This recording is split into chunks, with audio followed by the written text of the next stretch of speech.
Apgailestavimas nuodas laimei. Kuo daugiau pasirinkimo galimybių, tuo sunkiau pasirinkti. Mums baugu apsispręsti klaidingai, nes tuomet reikės gyventi ir gailėtis. Apgailestavimas nepanašus į kitas negatyvias emocijas, nes verčia mus manyti, jog kažko galėjome išvengti, jei būtume pasirinkę kitaip. Kuo daugiau pasirinkimo galimybių, tuo didesnė galimybė apgailestauti. Jei parduotuvėje prie vienintelės kasos išsirikiavo ilga eilė, jums apmaudu, bet apgailestauti nėra ko.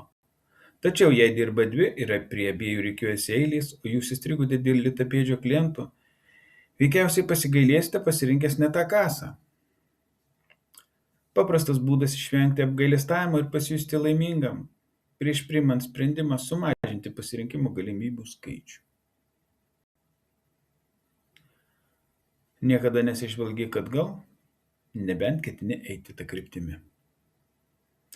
Henris Deividas Toro.